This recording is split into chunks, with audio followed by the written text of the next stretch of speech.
Hi guys. Welcome back to other video. இந்த வீடியோவில் நான் சிஏ ஃபவுண்டேஷன் எக்ஸாம்ஸ்க்கு எப்படி ப்ரிப்பேர் பண்ணிங்கிறத பற்றி பார்க்கலாம் வாங்க. நான் என்னோட 12th எக்ஸாம்ஸை மார்ச் 2023ல முடிச்சேன். நான் ஃபர்ஸ்டே டிசைட் பண்ணிட்டேன் I'm going to do CA அப்படின்ட்டு. அதனால என்னோட ஃபவுண்டேஷன் ஆஃப்லைன் கிளாஸஸை சர்ச் பண்ண ஸ்டார்ட் பண்ணிட்டேன். Then I joined YS academy in May 2023. நான் வந்து ஆஃப்லைன் பேட்ச் ஜாயின் பண்ணேன். And my class timing was from 2:30 to 7:30.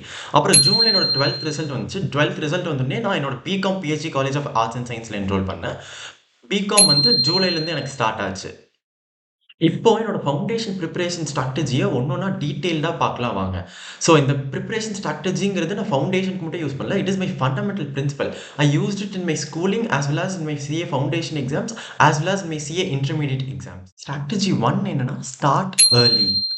நீங்கள் உங்களோட ஃபவுண்டேஷன் எக்ஸாம்ஸை கொடுக்கணும்னு முடிவு பண்ணிட்டீங்கன்னா make sure that you have at least 4 to 6 months of time to study. உங்களுக்கு இந்த அளவு டைம் இருந்தால் நீங்கள் பொறுமையாக படித்து ஒரு நல்ல கான்செப்ட் கிளியாரிட்டியோட நீங்கள் எக்ஸாம்ஸை எழுதலாம். So you will definitely have a great advantage in approaching the exams when you start early. Strategy number 2 என்னன்னா stay consistent.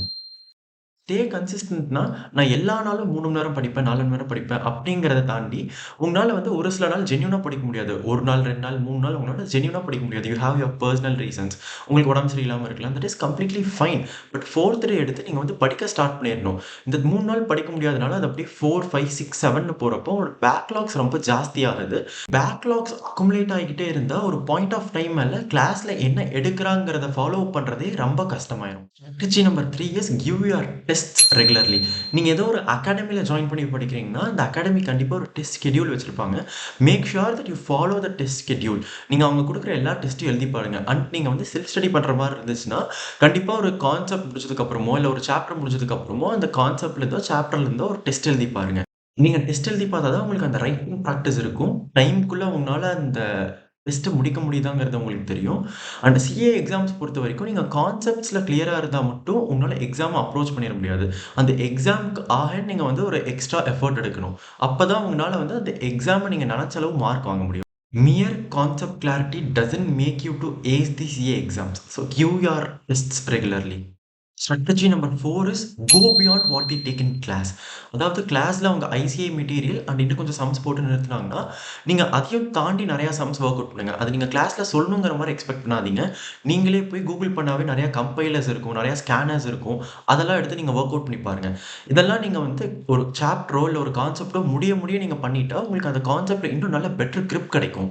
ஒரு சாப்டர் முடிஞ்சதுன்னா பாஸ்ட் இயர் கொஸ்டின் பேப்பர் எடுத்து பாருங்க. அந்த சாப்டர் ரிலேட்டடா அந்த கொஸ்டின் பேப்பர்ல என்ன இருக்குங்கிறத நீங்களே பார்த்து வொர்க் அவுட் பண்ணி பாருங்க. ஸ்ட்ராட்டஜி நம்பர் 5 என்னன்னா 100% ஆஃப் சிலபஸை படிச்சு முடிச்சிருங்க. இந்த ஒரு சாப்டர் மட்டும் நான் ஸ்கிப் பண்றேன். இந்த ஒரு சாப்டர் வெயிட்டேஜ் கம்மி. இந்த ஒரு சாப்டர் கஷ்டமா இருக்கு அப்படிங்கிற மாதிரி எந்த ஒரு சாப்டரையும் விடாதீங்க. Because you don't know what they ask in exams. ஒரு ரொம்ப ஈஸியான சாப்டர்ல இருந்து ஒரு கஷ்டமான கொஸ்டின் வரலாம். இல்லைன்னா ரொம்ப கஷ்டமான சாப்டர்ல இருந்து ஒரு ரொம்ப ஈஸியான கொஸ்டின் கூட வரலாம். அந்த மாதிரி சாப்டரை நீங்க ஸ்கிப் பண்றப்போ அந்த கொஸ்டினை உங்களால எழுத முடியாது. Don't do that blunder. சாப்டர்ஸை ப்ரியாரிட்டி வச்சு படிக்கிறதுங்கிறது okay. But I don't recommend to skip any chapters. Strategy number 6 என்னன்னா understand everything. Let me explain. அதாவது கிளாஸ்ல ஒரு கான்செப்ட்ஸ் அவங்க எடுத்துட்டு இருக்கப்போ அது எல்லாமே உங்களுக்கு புரியணுங்கிறது இல்ல. உங்களுக்கு புரியாமயும் நெறைய விஷயம் இருக்கலாம். It is completely fine. But நீங்க வீட்டுக்கு வந்து அந்த புரியாத விஷயத்த எடுத்து கொஞ்சம் எக்ஸ்ட்ரா எஃபோர்ட்ஸ் போட்டு அத புரிஞ்சுக்கோங்க. ஏன்னா, கிளாஸ்ல எடுக்கிறது ஒண்ணு உங்களுக்கு புரியலைன்னா, அத நீங்க அப்படியே விட்டுட்டா, திருப்பி அடுத்த நாள் கிளாஸ ஃபாலோ பண்றதும் கஷ்டமாயிரும். அண்ட் திருப்பி எக்ஸாம் அப்போ நீங்க அத எடுத்து படிக்கும்போது அது ரொம்பவே கஷ்டமா இருக்கும். இவ்ளோ நேரம் வீடியோவ பொறுமையா பார்த்ததுக்கு ரொம்ப நன்றி. ஒரே ஒரு போனஸ் டிப் மட்டும் சொல்றேன். It is okay if you couldn't understand some topic despite of multiple efforts. It is okay if you score low in your mock test papers or even fail. Exam நினைச்சு பயமா இருக்கா? It is okay. Never give up. All the very best.